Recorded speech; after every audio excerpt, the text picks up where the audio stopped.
I've got news for you. If you're taking an ambitious goal of building a hugely successful business and brand, it's not always going to be possible to achieve the perfect balance between work and life and hustle and rest. Most founders would agree that running a business is like a series of sprints and cool downs. You might be constantly exhausted, running at peak intensity, putting out fires, and then there may be these rare, quiet periods or pockets or lulls where you can finally catch your breath before the sprint begins again. In fact, some may even say that balance can't possibly exist during the first few years of entrepreneurship. In our conversation today, Nicole is sharing her perspective on why she believes that balance is and why that's okay, plus her tactic of rebalancing or recalibrating on a regular basis in order to thrive during those more intense times, and the reality of what it's really like to be funded by venture capital. This is the Goal Digger Podcast. Okay, Nicole, I was blessed to be exposed to your work a few years ago, and you have been someone that has been on my radar, someone that I've been excited to have a conversation with. So welcome to the Goal Digger Podcast. Thank you so much. I'm so excited to be here, and the feeling is mutual. I've been following you for forever and listening to your podcast. So I could not be more excited for this combo. Oh my gosh. Okay. So there's so many pieces of your story that I want to dive into. You were in PR. You grinded in a full-time job while you were starting your side hustles. You transitioned from blogger to personality to fundraising for this amazing company. Your story has so many different chapters in it. And so can you share a little bit first about where we find you today? What are you doing today? And then we'll kind of go back a little ways, because we can't start this conversation without starting with where you began. Yeah, absolutely. So I am the founder and CEO of a company called Clare. We're a modern paint brand that just simply makes the process of buying paint for your home really easy, really inspiring, curated colors, none of the hassle of kind of shopping with traditional paint brands. And we're 5 years into our journey, so it's been quite a ride. That's incredible. So walk me through a little bit about your past. I loved hearing your story, and I would love for our listeners to hear a little bit about kind of your journey, because I feel like you have done so many different things. You've lived a million lifetimes in your young years. So where did you begin, and where did it kind of unfold for you? Oh my gosh. So I started my career in PR, working for Victoria's Secret, which is a crazy job to have out of college. I was doing the fashion shows, all the TV specials. It was nuts. Then I was always passionate about design, though. So I was basically hawking bras and panties for a living. But all I thought about was interior design and home. And, you know, I loved Martha Stewart. Like, the greatest day of my life is when Martha Stewart came to our fashion show, and I got to take her on a tour of the backstage. You know, I didn't care about like whatever musical artist was performing. I was like, I got to meet Martha Stewart, and it was amazing.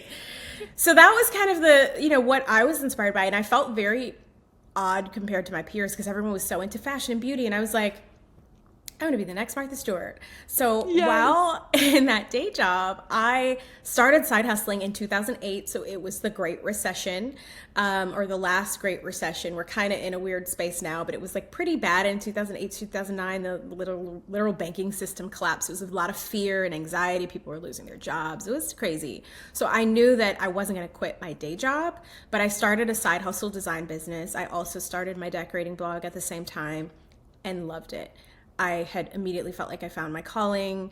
I knew that was the path that I wanted to pursue. And the only roadblock, there were really two roadblocks. One wasn't a great time in the economy to be trying to start a business, but also I wasn't confident enough. I felt like I had a lot more to learn before I could confidently go out on my own and feel like I would be successful. I tend to be a planner. I'm not kind of like a fly by the seat of your pants, I'll figure it out later type of person. Yes. So I wanted to feel ready and have kind of like a plan of what I would do first, second, third. So fast forward 2013, I pivoted to focusing on building my design firm and myself as a personality full time. I felt that the TV stuff and the media stuff was a little bit of a harder nut to crack, so I focused on that first. I booked a role in a DIY decorating show on the Oprah Winfrey Network, so I did that, where I was one of 3 designers on the show, but we each hosted our own episodes. Yes. And made over the homes of deserving families. I did the morning show circuit, you know, giving everyday viewers decor tips, and started working with private clients in and around New York City. And in the background, I just kept thinking about, this idea that I really wanted to build a brand. And circling back to Martha Stewart, I was always inspired by how she built her brand. She took her love and passion for food and lifestyle and home and turned it into literally every product category you can think of, from like office supplies at Staples to pet accessories at like Petco to like home stuff at Macy's and beyond. And like, I really felt like there wasn't anyone young doing that. There wasn't anyone young and exciting and inspiring, really building a brand and home in the same kind of way that she did. I think Nate Berkus is definitely the closest example, but there's still a little bit of a generational gap in terms of, even where Martha is and where he is. And then I think where kind of, folks that, might follow me are. And so I thought that I could be that. I could be that voice of authority on home for people who are younger and passionate about their homes and wanted to mix high and low and all that kind of stuff. And after about 5 years of grinding at doing my design business, being a personality, kind of sort of dipping a toe at being an influencer, I was like, I want to build a brand. What is it? What is that thing? The first wave of direct-to-consumer brands like Warby Parker and Casper were really inspiring to me. And this idea that I could build a brand from the ground up and have a lot of upside, ideally build a brand that could someday become $1 billion brand and be able to walk away with this massive legacy. So I decided to go big or go home. And instead of starting a smaller business or a lifestyle business, I was like, I'm going to go after a venture scale business. And paint felt like the right category. I love color. I felt I could add a lot of value to building a better brand. And at the time, everybody thought I was nuts for saying that I'm going to start a paint brand. My own mom was like, a paint company? That doesn't make sense. How are you going to make paint? But literally I did it. Here we are. So that's kind of the story in a nutshell. There's so many things inside of that, Nicole. And I just love that you saw a different path, because I think that a lot of people focus so much on building the personal brand and the personal business. And I feel like to have that foresight of like, I want to build something that isn't around me that could someday maybe be purchased or acquired or go public. That's a whole different vision. Like, how was that even on your radar? Because I feel like for a lot of women, that isn't something that we see enough or hear about enough to even consider it, especially in those early days. Yeah, well, so I'm a nerd. I have always followed technology and startups. So like, in the world of Silicon Valley, which is this sort of mythical place out there in the universe, but really it's a real ecosystem of startups and venture capitalists and all of that. There were early founders who built companies that were really groundbreaking, and they made a lot of money in those ventures. I think the most widely known examples are, think of like Mark Zuckerberg starting Facebook in his dorm room and the multi-billion-dollar behemoth that Meta is today, right? So just this idea that anyone young could build something that's really pioneering. I looked at the kid who started Napster, who was also one of the early investors in Facebook. We were practically the same age. And I felt like before Napster, MP3s didn't exist. People didn't listen to music digitally. We had Walkmans and Discmans and put CDs and contraptions to listen to music. Girl, I still have a cassette player in my car, so you're speaking to me. I get it. But yeah, so I was like, this kid who's my age just changed the way we consume music today. Yeah. That to me was like incredible. And so I always started following these sort of innovation stories, even in industries and where I wasn't personally passionate about, but their stories inspired me. Another app that now maybe isn't as widely exciting anymore, but like when Evernote came out, it was like a groundbreaking note-taking app, and they were like acquiring millions of users so fast, and that company valuation was so crazy. And so I kind of followed their journey and a lot of other startups, and I was like, I want to do that. And I remember in 2010, I was still working at Victoria's Secret, and I still have this in an Evernote. That's why I was able to go back and look at it. And I was like, okay, one day I'm going to build a company like this. Let me start taking notes on who all of the VCs are. One of the venture funds on that list was First Round Capital, and they were the biggest investors in our seed round. Many years later. So it was nuts, but it was so full circle. Crazy. So walk me through, Claire, and how you got to where you are. So you had to raise money. What was that process like? And when was that kind of hitting? Well, first I want to talk about the sacrifice that I made to be able to raise money. I had a successful design firm. I was doing media, and I was actually making a decent amount of money. I was making more as a, whatever you want to call it, multi-hyphenate personality than I was in my day job at Victoria's Secret. And I decided to stop all of that for a short period of time to explore this idea of building a paint company. So initially I said, I'm going to take a quarter off. I'm not going to take on any new business or do anything other than this. And that meant no income for a quarter. But after about a month, I was all in. So I made a commitment to not make any money for that whole entire year. I did a couple little small things, but I basically had no income in 2017. And spending the time, because the amount of time it actually required to be able to build the foundation of this business enough to be able to raise capital, it took every ounce of my time and energy that year. Wow. So that whole year of 2017, I learned how venture capital even works. Yeah. And just started kind of a working mystery. It is. I mean, it was a total mystery to me. I don't come from a family or kind of socioeconomic background where like I know venture capitalists in my real life. Right. I don't even know how it worked. I didn't even know how it worked. So, I just spent the whole year both learning the paint business, but also learning the VC game and who the venture capitalists are. How do you go about raising money? How do you sell your idea? How do you build enough of a proof of concept or create enough conviction for somebody to drop millions of dollars on an idea? Like, that took a lot of time and energy. People are like, overnight, you just raised $2 million, but it actually took 9 months, almost a whole entire calendar year to close the whole round. But I didn't start even fundraising until 9 months after making the decision to commit. All I can think about as a mom is that's the length of a pregnancy. So your baby was born and all of a sudden now you can present it to these investors. You know, what's so interesting to me, and I heard this in another interview you did, is that you were kind of looking at all of the design space, right? And everything was so archaic. Like, we just went through the process of building a home, and there are certain aspects of home design that just have never been updated. Mm-hmm. And so when it came to paint, what was the process? Like, how did you determine, like, paint is the thing? You love color, great, but like that is a still very archaic old school system.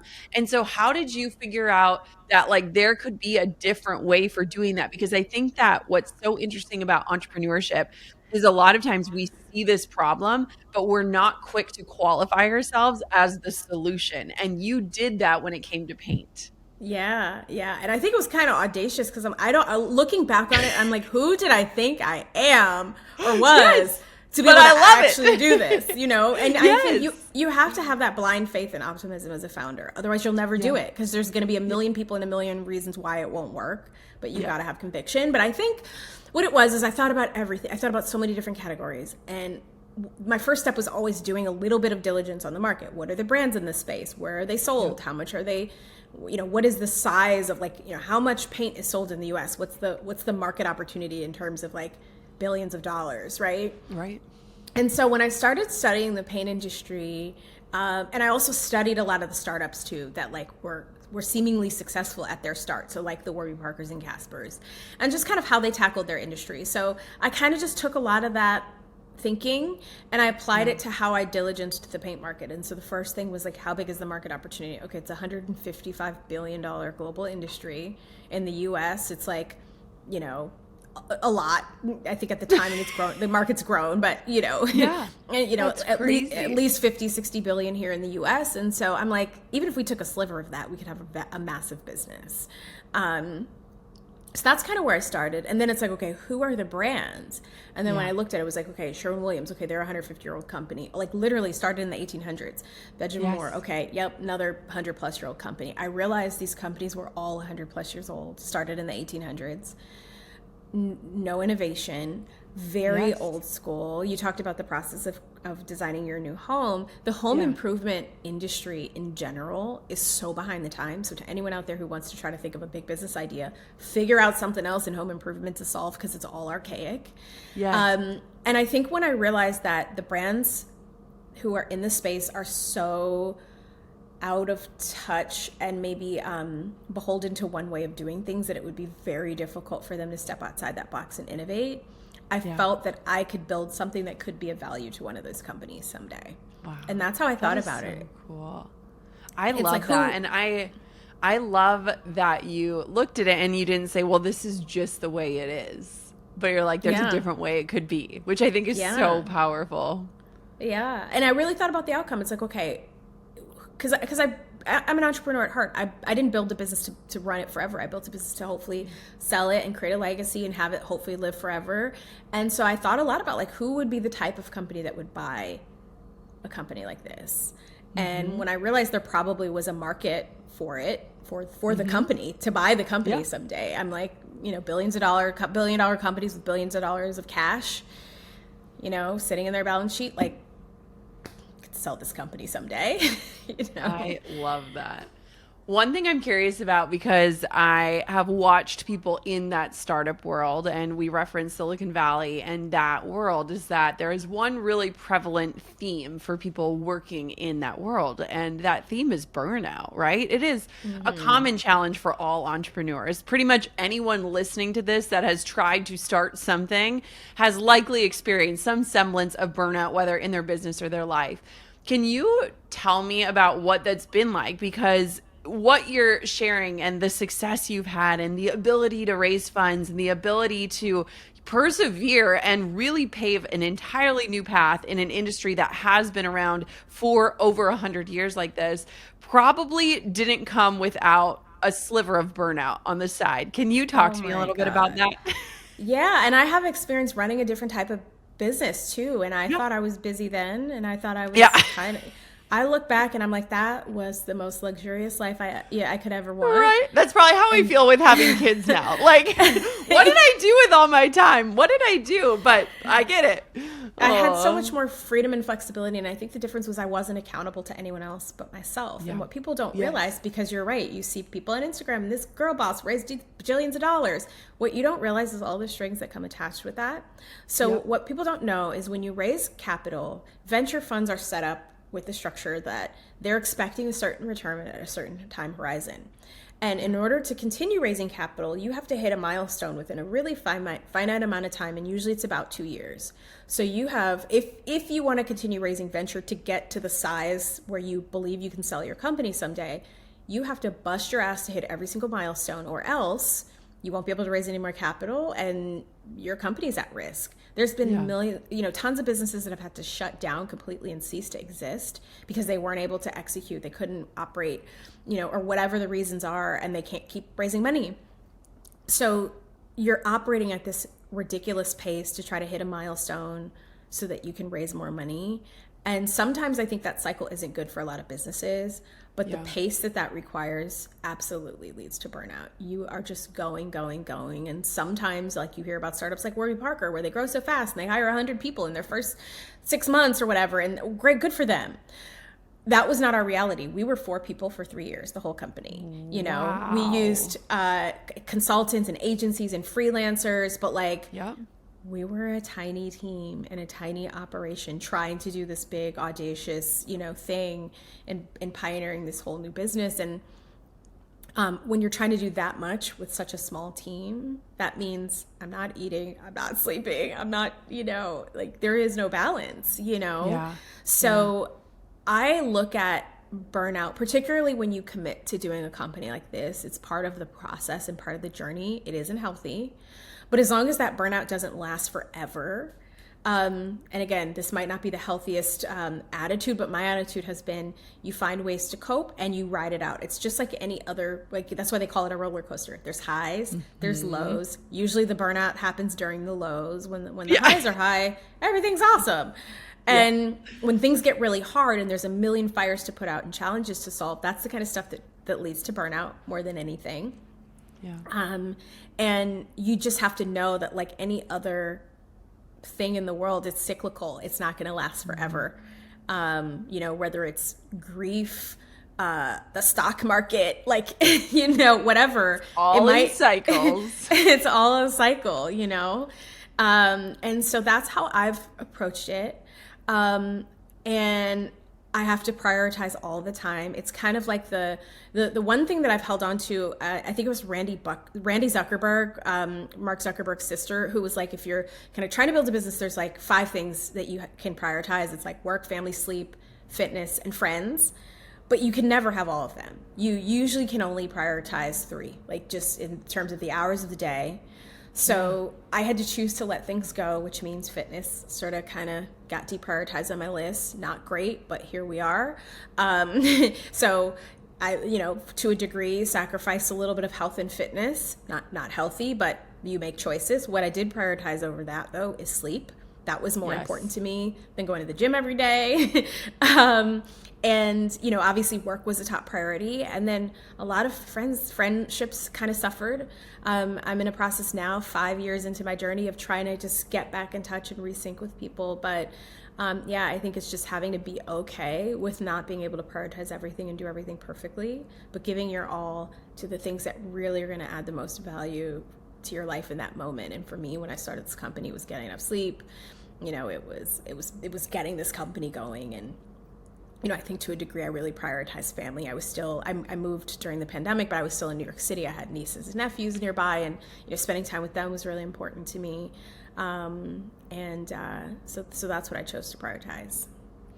It's such a good point, because I kind of hate the notion of balance. It doesn't exist.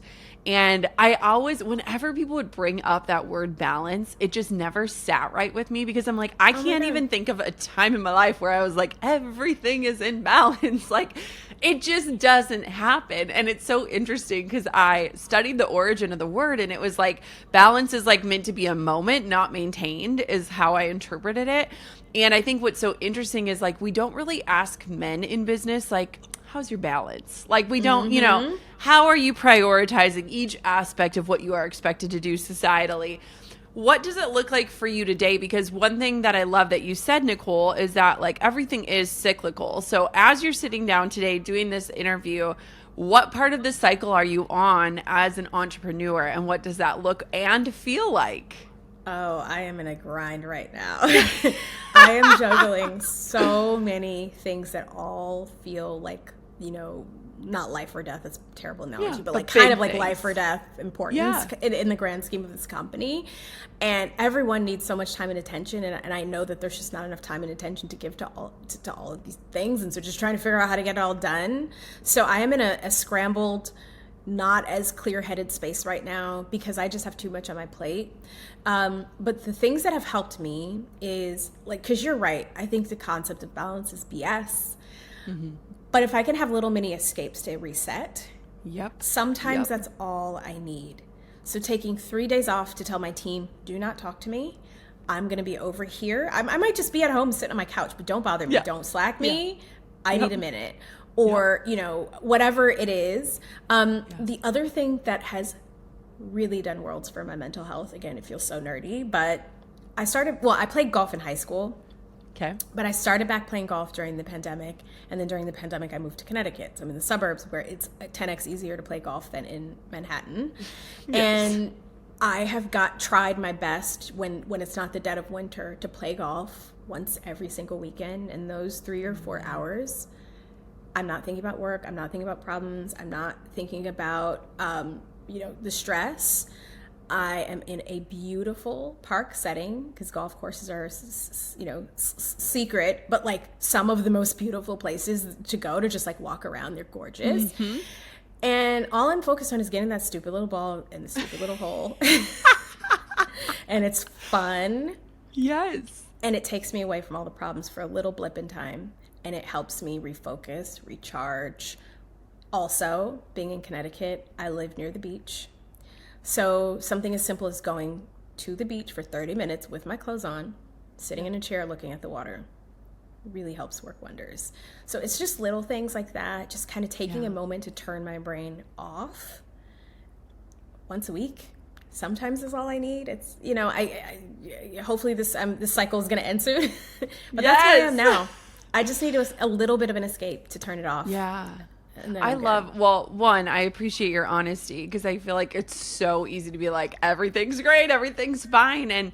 And the world that you find yourself in and the ambitious goals that you hold for yourself require a different level of attention. And I think something is so beautiful. When I heard your interview years ago, I was like, this girl's a hustler, because you were talking about how you worked your day job to earn and save up almost 2 years of saving as you went into your entrepreneurial life. And I was like, okay, she knows what she wants and she'll go after it. And I think it's really interesting to consider, I don't think women talk about this enough, especially in the entrepreneurial space, but I think there are two types of women in the sense of like these achievement-based entrepreneurs who are like more, harder. I can do this. Like I'm going for it. I've got that. And then there are also like lifestyle-based entrepreneurs who are like, I just want to like do enough to have this sort of life that I want to live. And I love having conversations because I am more on the lifestyle side. So I'm like, oh my gosh, Nicole, I need you to like go bubble wrap yourself to the couch for like 3 weeks straight. And I'm like, you're wired in a different way. And I love having conversations because honestly, most of my friends are built just like you. Like they are workhorses. They are audacious. They go after things. They are so ambitious. Do you see yourself shifting out of that? Because with this dream of an exit, like I feel like you will forever have something going on. What do you think about that? Like, I don't know. It was. Do you think you'll ever be able to like rest? Like, is that even in your vocabulary?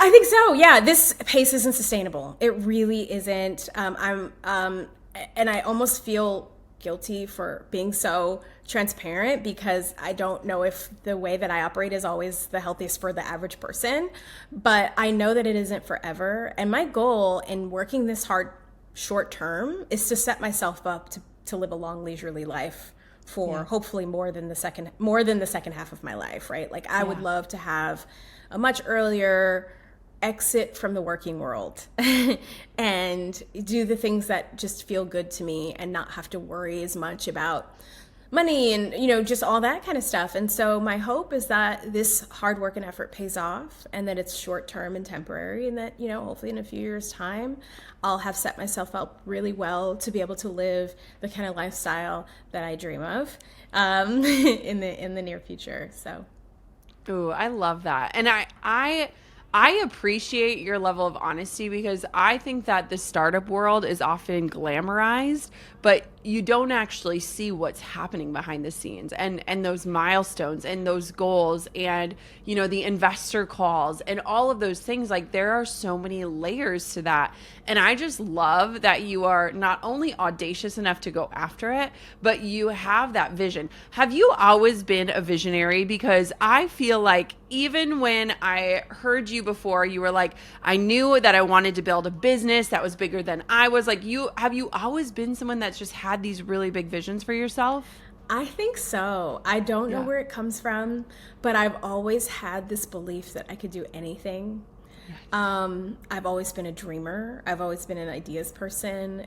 And, I've never felt limited. And again, like, I don't know how or why, but I genuinely believe I can do anything. And, I think that is what has enabled me to get to where I am. And I think if you ask anyone who's done something crazy, they probably feel the same. Because like I said, there's going to be a million reasons why you shouldn't do it. But if you believe you can, then you'll do it. And if you say, oh, but this is a reason and that, and maybe I shouldn't because of so I think it's just always something innate in myself and don't know where it comes from, but here we are. I feel the same way. And I'm like, how do we bottle this up and give it to more women? Because my mom the other day was like, what's next? And I was like, I don't know. It could be anything. Like it just really like not like it really could be anything. I don't know. Yeah. Like where does this? We need to have a discussion offline and figure out where this comes from and how we can give it to more women. Because I don't think a lot of women feel that way or look at life that way, and it totally changes the lens that you approach everything through. So one thing I'm curious about, Nicole, is that you are this visionary. You had this idea for Clare. What does your day-to-day look like as a founder? Because I can imagine at the beginning it was more the creative side, but today it might look a little bit different. Honestly, it's so unglamorous. I was talking to somebody yesterday, and I was telling them that basically my job is sitting in Zoom calls all day. Truly, I'm very unglamorous. Yes. That's it. I mean, not really. Obviously, I'm doing lots of other stuff like this podcast and stuff that's more fun. But, you know, at the end of the day, I'm trying to organize my team, put big initiatives in motion. And frankly, because my team is still so small, I'm very in the weeds of the business. I had this idea that I would be like a face of the brand and I'd like blow my socials out of the water and, you know, all of this stuff. But what you realize is like the business needs so much. Yeah. And I'm the only one who cares enough. So I've got to give every ounce that I can to make sure that this business is successful, even if that means at the expense of other things. So yeah, I don't really know, but it's you're the Zoom queen.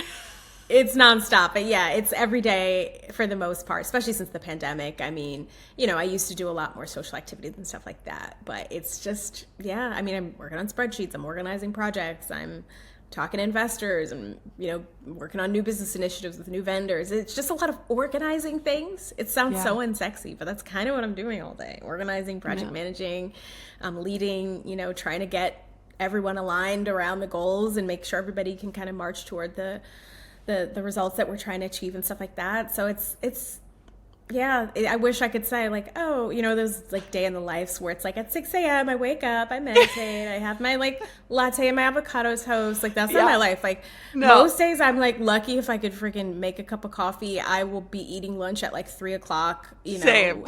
At 5 minutes in between Zoom calls. It's just, and I think remote working since the pandemic and stuff has really made work culture like less enjoyable. I think because just the Zoom thing all day long gets tiring and it's easy to get burned out from. So yeah, my days in terms of what they look like, my day in the life would be real boring. It'd be like 9 a.m. Zoom, turn on Zoom number 1, Zoom, 10:15 bathroom break, 11 Zoom.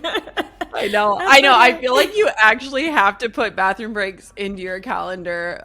Do you do that? Because I know I do like back-to-back interviews and I'm like changing shirts and like quick like running to the bathroom. I'm like, okay, I got 2 minutes before the next one starts. I mean, it's amazing. If you could see this life today that you have built super intentionally, it might look a little different than you had imagined. Would you do it all over again?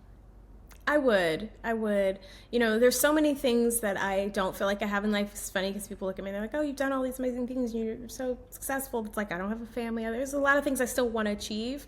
But at the end of the day, I think I'm exactly where I'm supposed to be. And I think every step in my life led me to this point. And I feel like I'm working towards something that's really meaningful.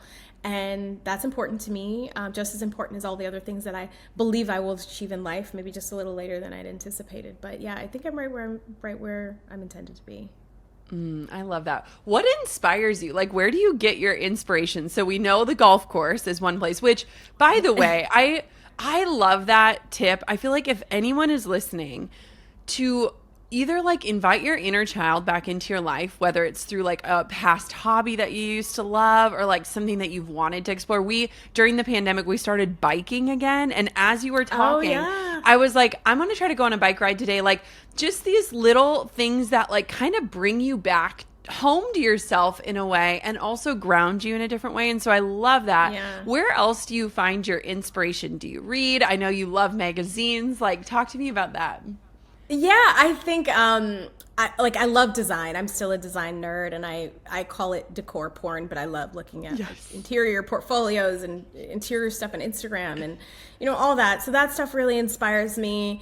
I think I watch a lot of YouTube, and I love listening to podcasts and hearing other people's journeys. Yes. So that really inspires me a lot. And then I think one more thing that really brings me balance are children. I have, I lost count at this point, 10 or 11 nieces and nephews. Yes. And similar to being on the golf course, when I'm with these kids, they don't care if I'm a CEO. They don't care if I had a bad day. Literally yesterday, I had the worst day in the world. And my little niece FaceTimed me to tell me about her first day of middle school. She was so excited. Aww. She was like telling about the new friends she met and all these things. And it just took me away from all the problems for a minute. And I'm like, this beautiful girl, she's just so happy to tell me about her first day of middle school. There's so much more to life, you know, and she kind of pulled me out of it. So I think like anytime I can spend time with my nieces and nephews and just kind of makes me forget about all this stuff, Yeah. Oh, I love that. I mean, this morning, my daughter, we turned on the fireplace because it is cold, and she like set up this whole little picnic for breakfast, which was very inconvenient trying to eat cereal like in front of a fireplace. But she was like, this is the most fantastic idea. This is going to be just fantastic. And you're like, just save the magic. Like, how do you preserve this little like magical spirit? I love that so much. I do feel like children just kind of bring you back to earth of like, find the tiniest little joys. My daughter loves bugs. And so she wanted to bring Hornet into the house today. And it's like, honey, like, she's like, I'm just talking to him. Like, I won't touch him. I'm just talking to him. And so it's such a beautiful reminder too of like that like joy. And there's an entrepreneurial podcast, you might listen to it, by NPR, of how I built this. I'm sure. Absolutely. Love. And he always asks at the end, how much do you think this was skill and how much do you think it was luck? And I want to ask you that question because you have done so many things, but you have also worked so incredibly hard for them. So what percentage would you say was skill and which percentage was luck? That's hard because my thinking self would say 50-50, but that's not true. Yes. So if I had to really lean into a choice, I would probably say that it is more luck than skill, because you can be the most talented person and the most skilled, but if you're not in the right place at the right time, with a little bit of luck, it may not happen for you. Like Oprah used to say, success is when preparation meets opportunity. Yes. You can be prepared, but if the opportunity isn't there, the success may not come. So I do think the luck piece is really big, 60 to 70% of it, probably. I love it. I love it. Yeah. Where can everybody learn more about you, connect with you, shop Clare? Give me all of the places that we can be more in your ecosystem. Okay. You can follow me on Instagram at Nicole Gibbons Style. You can check Clare out at clare.com for all your home painting needs. You can also follow us at Clare Paint on Instagram, TikTok, and all the other social channels. Hope you check us out, and it's been awesome chatting with you. You too. Okay, you have to be our forecaster since you are in the know. What are the paint colors that we need to have on our radar as we are starting to go into the next year? Tell us. Okay. Shades of green continue to trend upward. Yes. We see so much demand for shades of green. So I think green is a great color to bring into your home. It's timeless because it's a color found in nature, so it will never go out of style. You're wearing the most lovely shade of green right now. So I vote for green because I call it nature's neutral. Works in any space. And then just in general, I love encouraging people to step outside of the sort of the beige box and like just experiment with color a little bit, even if it's just in one room or a small bathroom or something. Like, I think color can sometimes really just change your mood, whereas neutrals are beautiful and timeless. But color, just like go for it. Don't be afraid. It's just paint. You can paint it over if you don't love it in the end. And, the right color can make such a big impact on your home and how you feel when you're in your space. I love it. Nicole, I just want to commend you. You, in all of my interviews that I've done, like you are going a different path. And I know it's not an easy path. And I know how hard you work. And I just absolutely loved hearing your story today because I know that there is someone out there listening who is ambitious and audacious and confident just like you and who is also going to change the world. So thank you so much for just showing up so authentically and living into your truth because I think it was absolutely incredible to hear. Thank you so much. This has been amazing. You're amazing. And I appreciate you having me on. Hey, thank you so much for watching. If you have a quick second, take a second, make sure you're subscribed to my show. And if you love today's marketing tips, tricks, strategies, and life talk, then check out this episode. You are going to love it. You know more than anyone else, couple things. One is that you have to be able to expand your capacity for what you get done if you want to grow. What got you here is not going to get you there, right? So all of the different tricks and tools and techniques that you use to get you to this level, if you want to either grow your team